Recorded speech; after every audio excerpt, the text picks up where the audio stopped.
नमस्कार। Acharya Shri Mahapragya institute of excellence के online platform पर मैं भगवती प्रसाद प्रवक्ता इतिहास आपका स्वागत करता हूँ। आज हम बीए बीएड पार्ट थर्ड की क्लास पढ़ेंगे। बीए बीएड थर्ड की क्लास पढ़ेंगे और आज अपना जो टॉपिक जो चला आ रहा है वही है अकबर। यह अकबर की जो क्लास है वह क्लास नंबर 11 पार्ट 11।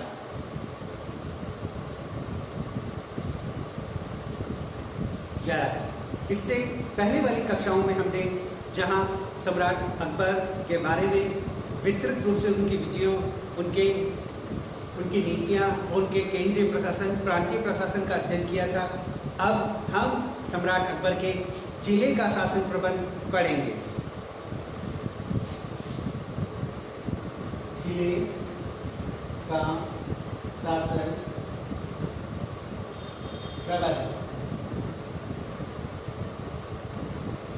इससे पहले हमने अकबर के केंद्रीय और प्रांतीय शासन को पढ़ लिया था।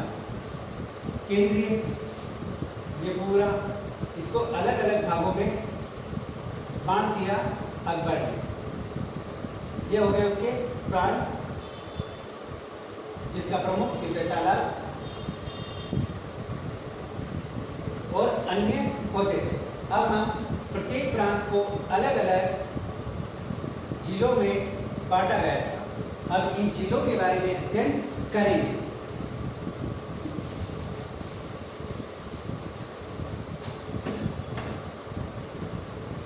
प्रत्येक सूबा कई जिलों को सरकारें भी कहा जाता है। जिले सरकार। सरकार का मतलब अकबर की सरकार नहीं है। सरकार का मतलब जिले में बांटा होता था।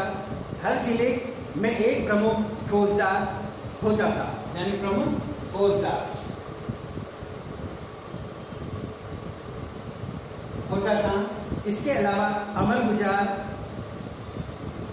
कोतवाल, बिचक्की और एक खजानदार होता था।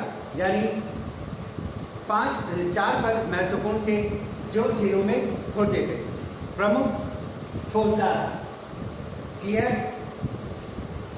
जिले का प्रमुख फौजदार होता था और उसके नाम से स्पष्ट होता है कि वह एक सैनिक अधिकारी होता था। उसके 3 प्रमुख काम थे। प्रथम, वह अपने क्षेत्र में शांति और व्यवस्था कायम रखना, सड़कों को चोरों लुटेरों से सुरक्षित रखना तथा शाही आज्ञाओं को जनता द्वारा पालन करवाना इसके प्रमुख कार्य थे। पहला। दूसरा, एक सैनिक अधिकारी होने के कारण उसके अधीन एक छोटा सैनिक दल होता था। इस सैनिक दल को पूर्ण सुसज्जित और सेवा कार्य के लिए तैयार रखने की जिम्मेदारी इस फौजदार की होती थी। तीसरा प्रमुख कार्य, कर वसूल करने वाले अमलगुजारों को सहायता देनी पड़ती थी। यानी अमलगुजार जो एक और पद था, वह कर वसूल कर रहा है तो उसको सैनिक सहायता देनी होती थी।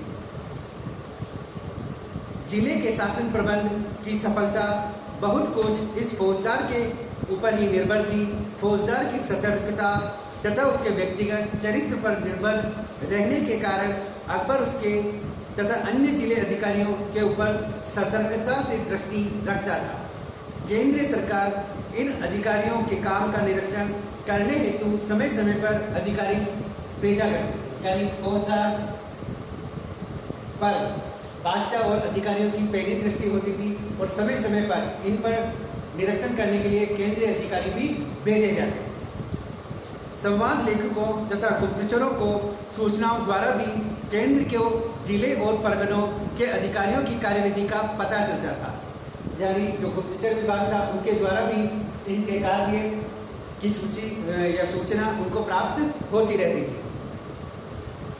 यदि वे अपने कार्य कर्तव्य परायणता में लापरवाही दिखाते अथवा जनता पर अत्याचार करते तो उनके विरुद्ध तुरंत कार्रवाई की जाती। यानी यह अपने कार्य को अगर सही रूप में संपादित नहीं करते तो इनके विरुद्ध अनुशासनात्मक कार्रवाई तुरंत की जाती थी। ये है फौजदार के जो प्रमुख कार्य मैंने आपको बताए।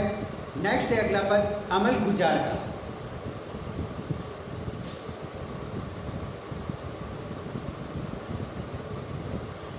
अमल गुजार, जैसा कि मैंने पहले भी आपको बताया है इसके बारे में कि ये कर वसूलने वाला अधिकारी होता था जिले में।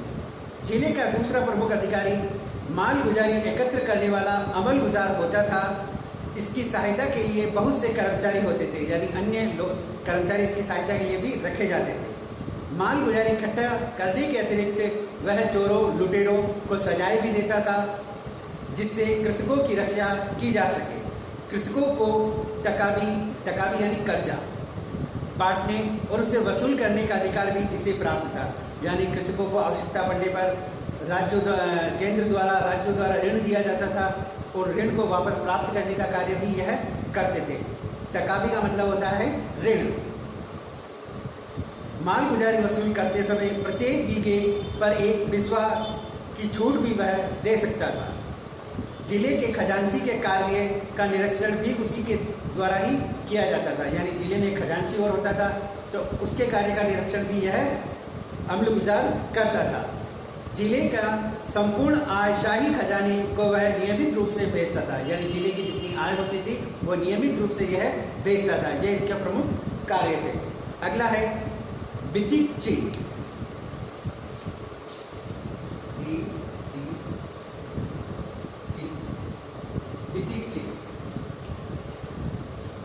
नेक्स्ट तीसरा प्रमुख अधिकारी जिले का, केंद्र का नहीं, प्रांत का नहीं, जिले की शासन व्यवस्था को पढ़ रहे हैं। और जिले का जो तीसरा प्रमुख अधिकारी है वह है बितिकची। अमल गुजार के बहुत से सहायकों में बितिकची का महत्वपूर्ण विशेष स्थान था। जहां एक अमल गुजारी संबंधी मामलों का प्रश्न था, अमल गुजार के बाद उसी का दर्जा था। यानी अमल गुजार के बाद यही प्रमुख व्यक्ति था। सरकारी रूप में यद्यपि वह एक लेखक समझा जाता था, किंतु उसे जरूरी कागजात तैयार करने पड़ते थे। जमीन की किस्म, उस पर होने वाली पैदावार, आंकड़े भी उसी के द्वारा तैयार किए जाते थे। यानी जमीन की किस्म कौन सी है, उस पर कितना उत्पादन होता है, आदि सभी आंकड़े इसके द्वारा तैयार किए जाते थे, जिनके आधार पर अमल गुजारी माल गुजारी निश्चित की जाती थी और उन्हीं के अनुसार टैक्स निर्धारित किया जाता था। पिछले 10 वर्षों की पैदावार के ऊपर ही औसत माल गुजारी का हिसाब बिठाया जाता था। यानी पिछले 10 वर्षों में कितनी औसत से इनके प्रोडक्ट हो रहा है, उसी के हिसाब से उन पर कर व्यवस्था लागू की जाती थी। उसे अपने जिले के विशेष रीति रिवाजों और भूमि अधिकार से परिचय प्राप्त करना आवश्यक था। यानी उस जिले में जो भूमि थी वह कैसी है और कैसा उत्पादन करती है, इन सारी आदि बातों का जानकारी उसे होना जरूरी था, प्राप्त करना जरूरी था। उपजाऊ और बंजर जमीनों को उसे दर्जा देना पड़ता था। गांव की सीमाएं बांधनी पड़ती थी और किसानों के साथ इकरारनामे किए जाते थे। उनकी लिखा पढ़ी भी वही करता था। उसे मुंशी, सुप्रिटेंडेंट, भूमि नापने वाला और थानेदार का नाम और उसके साथ ही काश्तकारों तथा मुखिया का नाम लिखना पड़ता था। यानी जो वह लेटर देता था, अनुबंध करता था, उस पर मुंशी, सुप्रिटेंडेंट, भूमि मापने वाले, थानेदार का नाम, काश्तकारों का नाम, मुखिया का नाम आदि लिखना पड़ता था। और इन सब के नीचे जिस चीज़ की काश्त हुई है उसकी किस्म का दर्जा करना होता था। यानी किस किस्म की फसल हुई है उसका भी दर्जा उसमें लिखा जाता था। काश्तकार माल गुजारी के रूप में जो रुपया खजाने में जमा कराता था, बितिकची ही उसे उसकी रसीद देता था। यानी जो वह लगान या टैक्स या कर जमा कराता था, ये बितिकची ही उसको उसकी रसीद देता था। वह पटवारी और मुखिया के रिकॉर्डों का निरीक्षण करता था और आय व्यय का दैनिक और मासिक हिसाब रखता था और प्रत्येक माह इनका सूक्ष्म निरीक्षण तैयार करने के उपरांत दरबार में भेजता था। यानी इसकी रिपोर्ट बनाकर वह दरबार में भी भेजता था। यह हो गया आपके बितिकची। अगला जो महत्वपूर्ण पद है खजानदार।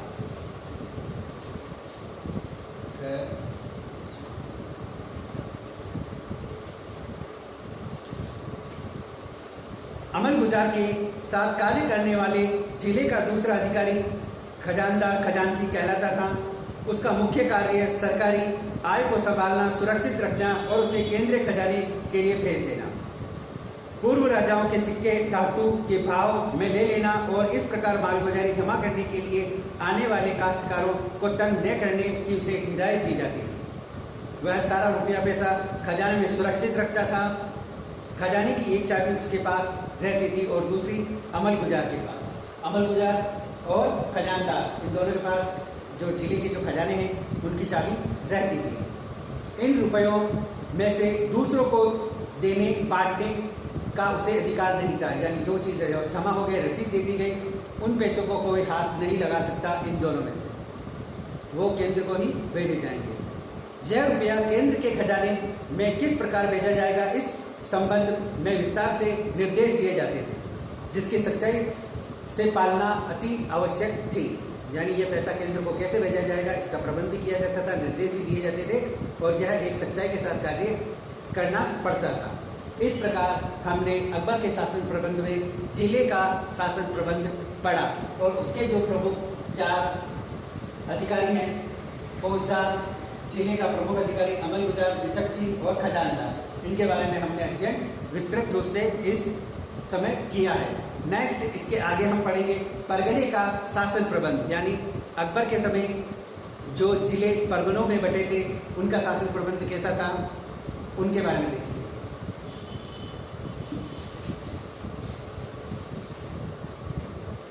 परगने का शासन प्रबंध।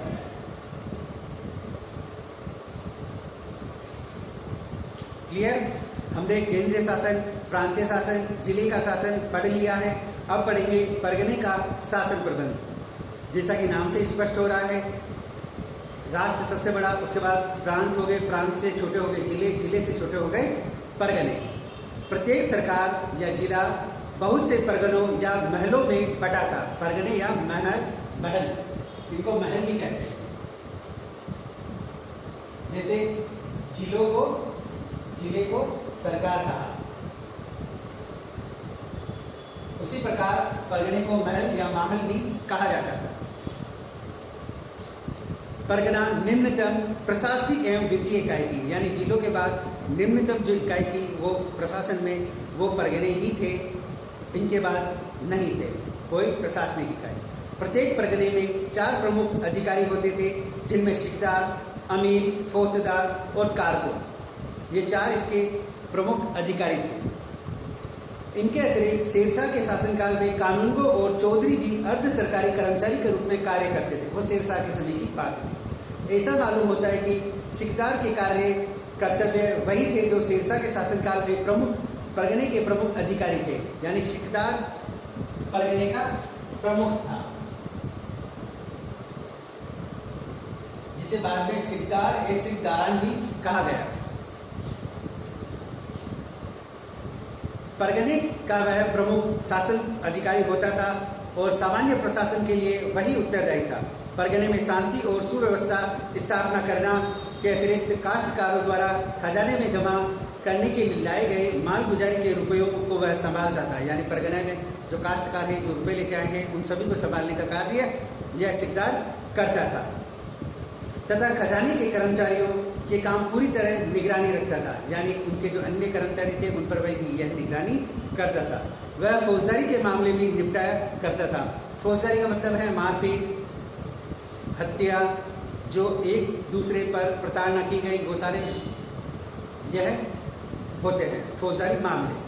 किंतु एक मजिस्ट्रेट के रूप में वह उसके अधिकार बहुत ही सीमित थे। जो मुकदमे उसकी समझ और अधिकार के बाहर होते थे उन्हें वह सरकार के कोतवाल के यहाँ भेज देता था, यानी जिले में भेज देता था। ये सिकदार के प्रमुख कार्य हैं। दूसरा प्रमुख अधिकारी आमीर,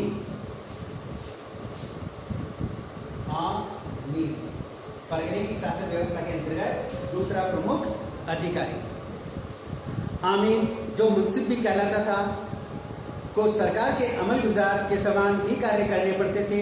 उसका कार्य कर नियत करना, माल गुजारी एकत्र करना, गांव के मुखिया के जरिए बल्कि काश्तकारों से सीधा संबंध स्थापित करना था। यानी मुखिया से संपर्क न करके जो काश्तकार थे, भूमि जो जोत कर रहे थे, किसान थे, उनसे डायरेक्टली संपर्क करता था। इसके अतिरिक्त शांति और सुव्यवस्था की स्थापना तथा उत्पातियों को सजा देने का काम भी यह करता था। यानी जो उत्पाती थे, बदमाश थे, उनको सजा देने के काम में यह सहायता करता था सिकदार की। अमल गुजारी एकत्र करने में यदि आवश्यकता पड़े तो सिकदार की सहायता वह ले सकता था। यानी भू राजस्व वसूल करने में अगर इसे कोई परेशानी है तो वह इसके लिए सिकदार से सहायता भी ले सकता था। ऐसा भी ख्याल है कि वह दीवानी मुकदमे का फैसला भी करता था। यानी परगनों में अगर कोई कर संबंधी, टैक्स संबंधी अगर कोई विवाद हो गया, उन विवादों का निपटारा भी परगने के अंतर्गत होना है तो इसके द्वारा ही संपादित कर दिया जाता था। इस प्रकार यह आमिल एक मुख्य अधिकारी था परगनों का। अगला है फौजदार।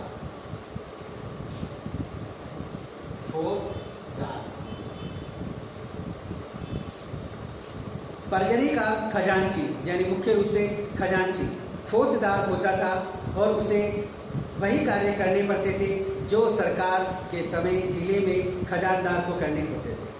कारकुन इसकी सहायता के लिए होते थे, जो उत्पादन योग्य भूमि क्या क्या पैदावार हुई है, किस काश्तकार की कितनी माल गुजारी लेनी है, कितना रुपया वसूल हुआ, कितना किससे लेना शेष है, आदि बातों का लेखा जोखा फौजदार करता था। अकबर के शासनकाल के उत्तरार्ध में शायद ही यह लेखा फारसी भाषा में लिखा जाता था। यानी ये जो सारी जो बातें थी ये फारसी भाषा में लिखी जाती थी और ये लिखने का कार्य सारा का सारा फौजदार करता था। यानी किससे कितनी उधारी बाकी है, किसको कितना ऋण दिया, किससे कितना लगान लेना है, आदि बातों का यह वर्णन कर अपने पास रखता था और यह फौजदार प्रमुख खजांची होता था। अगला है कानून गो।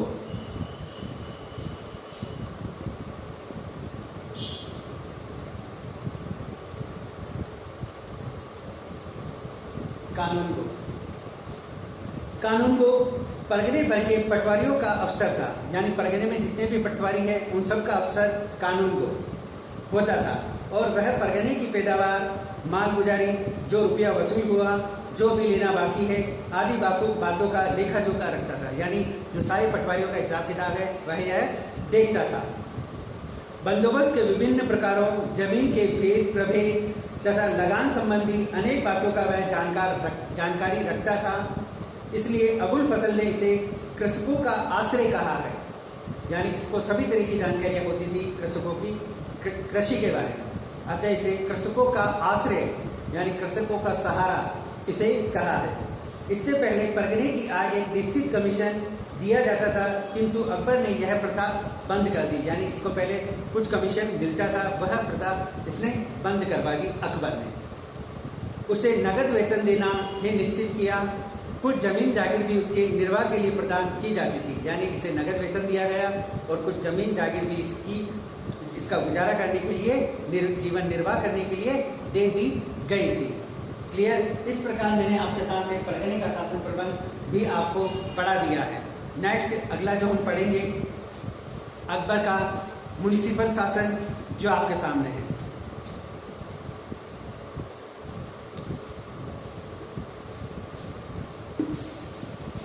म्युनिसिपल शासन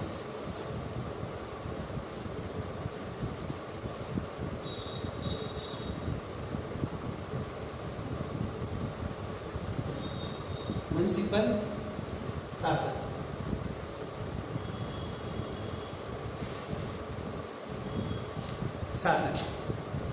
नेक्स्ट अकबर का हम जो नगरों में जो शासन प्रबंध था उनके बारे में अध्ययन करेंगे। कोतवाल जो नगरों का प्रमुख अधिकारी था, जो नगरों में चोरों, डाकुओं, साफ सफाई आदि की व्यवस्था करता था, वह है कोतवाल। कोतवाल के वृत्तांत के साथ आईने अकबरी में अकबर के राज्यकाल के नगर प्रशासन की पूरी तस्वीर हमें मिलती है। विशेष महत्व के प्रत्येक नगर में एक कोतवाल नियुक्त किया जाता था। यानी विशेष महत्व का अगर कोई नगर है, बड़ा नगर है, तो उसमें एक कोतवाल नियुक्त किया जाता था, जो पुलिस कार्य के अतिरिक्त नगर प्रशासन की देखभाल करता। छोटे शहरों में जहां कोतवाल नहीं था, ये कार्य जिले के अमलगुजार को करने होते थे। यानी छोटे जो शहर थे उनमें यह कार्य अमलगुजार करते थे और वहीं उनके अधीन कार्य ऐसे अधिकारी नियुक्त करता था जो उनकी देखरेख में पुलिस तथा नगर का प्रबंध करते रहे। आईने अकबरी पृष्ठ 2 पृष्ठ 47 भाग 2 पृष्ठ 47। कोतवाल की नियुक्ति केंद्र सरकार द्वारा की जाती थी, यानी केंद्र में राजा द्वारा, बादशाह द्वारा इसकी नियुक्ति की जाती थी, और वह नगर में शांति और सुव्यवस्था स्थापनार्थ एक छोटे से सैनिक दल का अध्यक्ष होता था। वह नगर रक्षक की नियुक्ति करता था और उन्हें नगर के विभिन्न भागों में पहरा देने के लिए तैनात करता था। कोतवाल ही संपूर्ण नगर के विभिन्न क्षेत्रों वार्डों में विभक्त करता और प्रत्येक वार्ड को अपने अधीनस्थ एक अधिकारी के प्रबंध में रखता था, यानी उनको अलग अलग वार्डों में बांट देता और उनका प्रबंध करता था, देखता था। प्रत्येक शहर में काम करने वाले व्यक्ति बहुत से संघों में सम्मिलित हो जाते थे। ये संघ मध्यकालीन यूरोपीय संघों गिल्ड की भांति होते थे। कोतवाल प्राय संघ के प्रमुख को मान्यता प्रदान करता था, यानी शहरों में अलग अलग कामगारों की जो श्रेणियां थी, उनके जो अधिकारी थे, उनको मान्यता देता था और उनको मान्यता प्रदान करता था। अथवा कभी कभी वह स्वयं भी संघ के प्रमुख को नामजद कर देता था, यानी अगर कोई नाम नहीं आता तो वह इन संघों के प्रमुख को बना देता। यानी शहरों में जो काम करने वाले मजदूर थे, अन्य जो लोग थे, अलग अलग जो कार्य करते थे, उनकी गिल्ड थी, उनका संघ था, संगठन था, और उन पर प्रमुख व्यक्तियों की नियुक्ति की जाती थी और कभी कभी वे निर्वाचित कर लेते थे।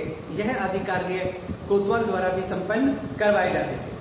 जैसे पुराने नगरों के विभिन्न मोहल्लों के नाम से ज्ञात होता है, एक सा व्यवसाय करने वाले एक ही मोहल्ले में रहते और कार्य करते थे, यानी बढ़ाई का काम करने वाले बढ़ाई का मोहल्ला, सुनार को काम करने वाले सुनारों का मोहल्ला आदि ऐसे विभिन्न नामों से स्पष्ट होता है कि उस समय भी ऐसी व्यवस्था विद्यमान थी। एक सा काम करने वालों का एक ही मोहल्ले में रहते और वह कार्य को संपादित करते। लोगों के साथ निकट संपर्क स्थापित करना और प्रत्येक परिवार की स्थिति की जानकारी रखना कोतवाल का प्रमुख कर्तव्य था। यानी शहर के जो प्रमुख जो कोतवाल थे, वह प्रत्येक घर में कितने सदस्य हैं, क्या काम करते हैं, उनकी प्रत्येक स्थिति का वह जानकार होता था।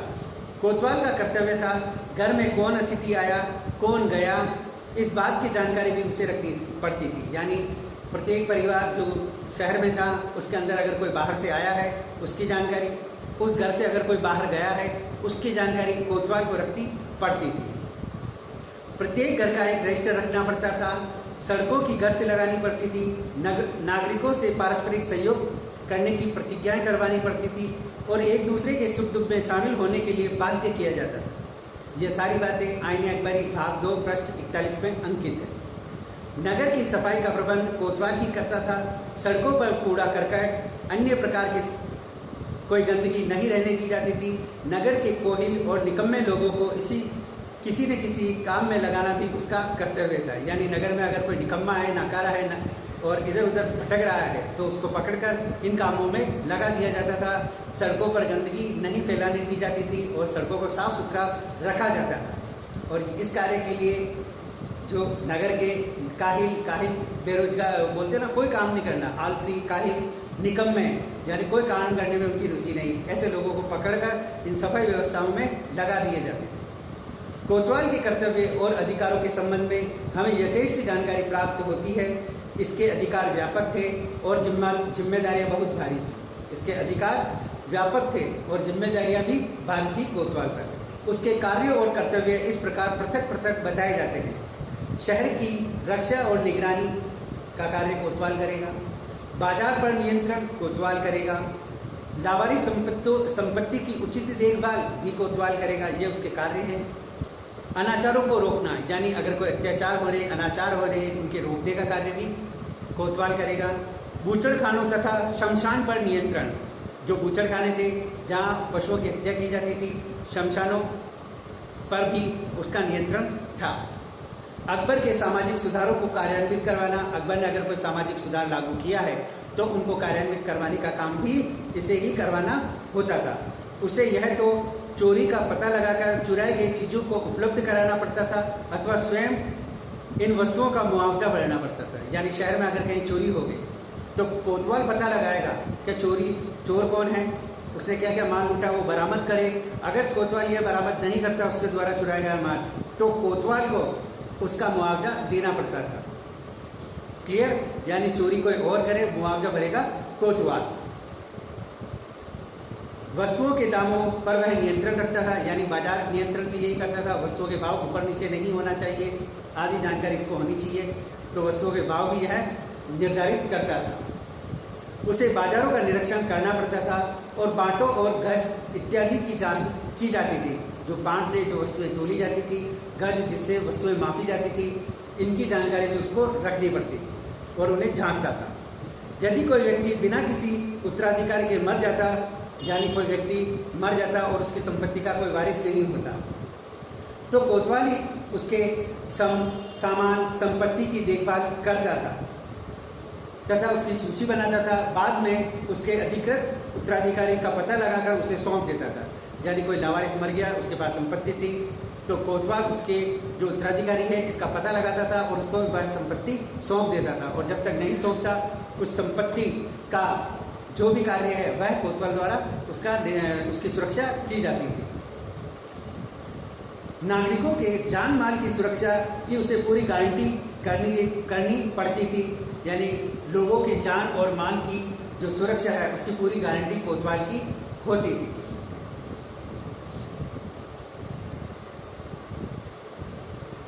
वह किसी के घरेलू जीवन में अनुचित रूप से हस्तक्षेप नहीं कर सकता था। बूचड़खानों की जो शहर के बाहर बनाए जाते थे, देखभाल भी उसी को करनी पड़ती थी। निषेध दिनों पर एक भी जानवर का वध नहीं करने दिया जाता था। यानी निषेध दिन है, अकबर का जन्मदिन है, उस दिन पशु हत्या नहीं की जाती थी, तो यह विशेष दिन था। तो ऐसे ही अन्य जो विशेष अवसर थे उन पर पशुओं की हत्या नहीं करने दी जाती थी।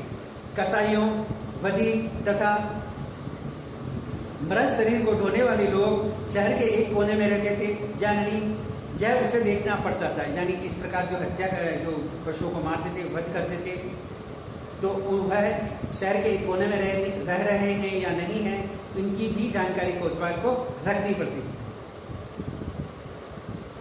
उसे यह भी देखना पड़ता था कि ये लोग शहर के दूसरे लोगों से मिलते जुलते तो नहीं हैं। विदेशियों को रहने सहने की सुविधाएं प्रदान करना भी कोतवाल का कार्य था। यानी बाहर से अगर कोई व्यक्ति शहर में, नगर में घूमने आया है तो उसके खाने पीने, उसकी जो भी व्यवस्था है, सारी व्यवस्थाएं, सुविधाएं, सुख सुविधाओं का ध्यान यह रखता था। इन लोगों को एक पृथक सराय में रहने के लिए स्थान दिया जाता और आने जाने तथा इनकी गतिविधि पर पूरी निगरानी कोतवाल रखता था। अकबर के नगर प्रशासन को पूर्वकालीन हिंदू व्यवस्था पर आधारित किया जाता था और ये नगर सामाजिक मानवतावादी कार्यस्थल के मध्यस्थल बन गए थे। शाही आज्ञाओं, आदेशों का दृढ़ता से पालन करवाते हुए कोतवाल की सती प्रथा, बलात् धर्म परिवर्तन, कम उम्र में किए जाने वाले शादी संबंध, भ्रूण हत्याओं तथा अन्य प्रकार के दुराचारों पर कड़ा प्रतिबंध रखता था। यानी इस प्रकार के जो अत्याचार थे, सामाजिक कुरीतियाँ थी, तो उन पर भी अकबर कड़ा नियंत्रण रखना चाहता था। इसके लिए कोतवाल को विशेष प्रकार से यह आज्ञा थी कि इन चीज़ों को रोका जाए। भ्रूण हत्या पाप है, भ्रूण हत्या रोका जाए, इस बात की भी इन्हें ध्यान रखना पड़ता था।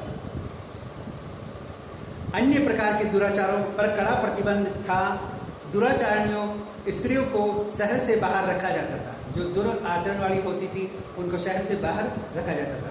कोतवाल ऐसी स्त्रियों की सूची रखता था जो लोग इनके पास आते जाते और उन पर भी निगरानी रखता था। कौन ऐसी स्त्रियां थी जिनके पास लोग आते जाते थे, उनकी जो सूची थी वो भी कोतवाल को रखनी पड़ती थी।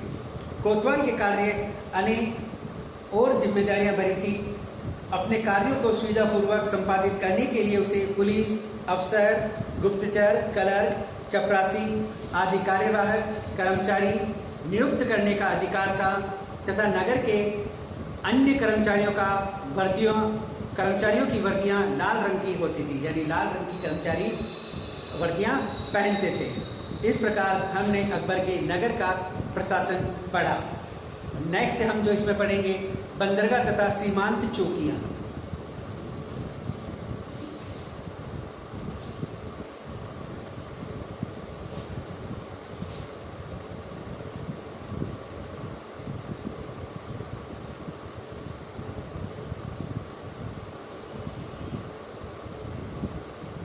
इनका भी प्रबंध अकबर के शासनकाल में किया जाता था। परगने के अलावा कुछ स्थानों पर अन्य प्रकार के प्रशासनिक दल तैनात थे। इनके अंतर्गत बंदरगाह, सीमांत चौकियां अथवा किले, तथा थाने आदि की गणना की जाती है। यानी अकबर ने जो शासन व्यवस्था की है, तो बंदरगाहों तथा सीमांत चौकियों की भी व्यवस्था किस प्रकार की जाती थी वो देखेंगे।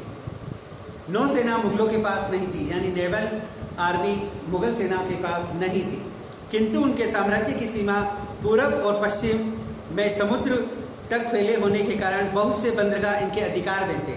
ये बंदरगाह इस अर्थ में मूल्यवान थे कि यहाँ बहुत सा व्यापारिक माल आता और जाता था। यानी यह जो बंदरगाह थे यह महत्वपूर्ण थे, क्योंकि यहाँ पर बहुत सा माल आता और जाता था। अकबर या मुगलों के पास शाही सेना नहीं थी, किंतु बंदरगाह अवश्य थे जो महत्वपूर्ण थे। तथा पश्चिमी समुद्र तट पर स्थित अरब में हज के लिए जाने वाले यात्रीगण यहीं से आया जाया करते थे। यानी हज यात्रा पर अगर कोई जा रहा है, आ रहा है, तो वह यहीं से अरब से ही आया जाया करते थे। इसीलिए इनकी भी प्रशासनिक इकाइयों में गणना होती थी। यह ठीक है कि ये नाम मात्र के लिए ही सूबे के भाग समझे जाते थे, किंतु कार्य रूप में जो अधिकारी इन स्थानों का प्रबंध करने के लिए नियुक्त होते थे, उन्हें केंद्रीय सरकार की आज्ञाओं आदेशों का पालन करना पड़ता था। यानी यहाँ पे जो अधिकारी नियुक्त होते थे वह केंद्र की आज्ञाओं आदेशों का पालन करते थे। एक बंदरगाह का एक ही अधिकारी होता था। कभी कभी एक से अधिक बंदरगाहों पर भी उस अधिकारी को प्रबंध रखने में उसे वह बंदरगाह सौंप दिया जाता था। ऐसा माना जाता है कि एक बंदरगाह पर एक ही अधिकारी हो, किंतु कभी कभी ये स्थिति हो जाती थी कि 2 बंदरगाह 3 बंदरगाहों का प्रशासन भी एक ही अधिकारी को सौंप दिया जाता था। सूरत और कैम्बे जैसे बड़े बंदरगाहों में एक फौजदार, एक काजी, एक मुहत्तसी, टकसाल का एक दरोगा, मुहस्सिद्दी, खजाने का अधिकारी, अकाउंटेंट, कुछ कारकुन कार्य करते थे। सूरत एक जिला माना जाता था और इसके अंतर्गत बहुत से परगने थे। इसकी सुरक्षा हेतु काफ़ी मजबूत रक्षक दल रहता था। इसी प्रकार सीमांत चौकियों में भी रक्षक दल रहते थे और इनका शासन प्रबंध भी प्रत्येक इकाइयों के रूप में किया जाता था। व्यापारियों के आने जाने के मार्ग में होने के कारण ये बंदरगाह और सीमांत चौकियाँ विशेष महत्वपूर्ण स्थान रखती थी। इन स्थानों में सुप्रिटेंडेंटों की अध्यक्षता में एक चुंगीकर होता था। यानी कहने का अर्थ यह है कि ये जो बंदरगाह थे, सीमांत चौकियाँ थी, यहाँ से यात्रीगण आते जाते थे, माल आता जाता था। उनकी सुरक्षा किस प्रकार की जाए, इसके लिए वहाँ पर अधिकारी नियुक्त किए गए थे, जिनमें एक फौजदार, एक काजी, एक मुहत्तसी, टकसाल का एक दरोगा, मुत्सदी, खजाने का अधिकारी, अकाउंटेंट, कुछ कारकुन कार्य करते थे, जिससे लोगों को सुख सुविधाएँ मिले और उन्हें आवागमन, यात्रा करने और हज करने में किसी भी प्रकार की कोई परेशानी ना हो। तो सीमांत चौकियों से उनका निगरानी उन पर रखी जा सके और उनकी सुविधाओं का भी ध्यान रखा जाए, इस बात का विशेष रूप से ख्याल अकबर के प्रशासन में रखा जाता था। इन स्थानों में चौकियों का विशेष महत्वपूर्ण स्थान था। इन स्थानों में सुप्रिटेंडेंट की अध्यक्षता में एक चुंगीगर होता था। यानी माल आ रहा है, जा रहा है, तो वहाँ पर एक चुंगी लगाई जाती थी, जिसका प्रमुख अधिकारी सुप्रिटेंडेंट होता था, जो यह देखता था कि कौन सा माल आया, कौन सा माल बंदरगाह पर उतरा, कौन सा वापस जा रहा है, लोड हो रहा है, आदि जानकारी उस चुंगी के सुप्रिटेंडेंट के माध्यम से की जाती थी, जिसके लिए क्लर्क, चपरासी, कुली इत्यादि कर्मचारी कार्य करते थे। यानी सुप्रीम कोर्ट जो सुप्रिटेंडेंट हैं उसके अधीन अन्य कर्मचारी थे, क्लर्क, बाबू, चपरासी भी होते थे, कुली जो माल ढोते थे, उतारते थे, चढ़ाते थे, और आदि कर्मचारी होते थे। यहाँ व्यापारियों से चुंगी वसूल की जाती थी। यानी सुप्रिटेंडेंट डायरेक्ट तो चुंगी वसूल नहीं करता था, उसकी देखरेख में अन्य जो क्लर्क थे वह यह कार्य संपादित करते थे। यानी किससे कितनी चुंगी ली जानी चाहिए, किस वस्तु पर चुंगी का मात्रा क्या है, यह केंद्र निर्धारित करता और यह सुप्रिटेंडेंट उनको वसूलने का कार्य करता था और इसकी सूचना एकत्र करके वह बादशाह सलामत तक पहुंचता था। इस प्रकार हम कह सकते हैं कि यह सुप्रिटेंडेंट की अध्यक्षता में चुंगीकर आय व्यय और आयात निर्यात सभी यात्री जो आ रहे हैं, यात्रा कर रहे हैं, हज की यात्रा कर रहे हैं, जहाज़ों में मार्ग में होने वाली परेशानियां आदि की जानकारी इनको होती थी और यह चुंगी कर वसूल भी करता था। इस प्रकार हम निश्चित रूप से कह सकते हैं कि अकबर के पास जहाजी बेड़ा नहीं था, यानी जहाज नौसेना नहीं थी, फिर भी उसने इन बंदरगाहों पर सीमांत चौकियां स्थापित करके लोगों की सुख सुविधाओं का, व्यापारियों की सुख सुविधाओं का पूरा ध्यान रखा। और इनके ध्यान देने से अकबर को उचित कर चुंगी कर प्राप्त हुआ और जिससे उसके राज्य में अतुल धन संपदा का भंडार हो गया और धर्म की यात्रा करने वाले यात्रियों को भी विशेष प्रकार की सुविधाएं प्राप्त हुई। इन चुंगियों के स्थापित करने से एक अच्छा सुप्रबंध सुव्यवस्थित मार्ग बन गया और लोगों के लिए अच्छा कार्य किया अकबर ने। तो अतः इस क्लास में हमने अकबर के जो जिले का प्रशासन है, परगने का प्रशासन है और अकबर की सीमांत चौकियां हैं, उनका म्यूनसिपल जो बोलते हैं ना शासन है, कोतवाल के जो कार्य हैं और नगर का किस प्रकार वह प्रबंध करता है, शाही आज्ञों को किस प्रकार वह लागू करवाता है, आदि बातों का हमने विस्तृत रूप से अध्ययन किया। और इस क्लास में आज के लिए इतना ही। Thank you. और इससे आगे हम जो पढ़ेंगे वो ग्राम प्रशासन रह गया है, उनका अध्ययन हम आगे विस्तृत रूप से अध्ययन करेंगे। Thank you.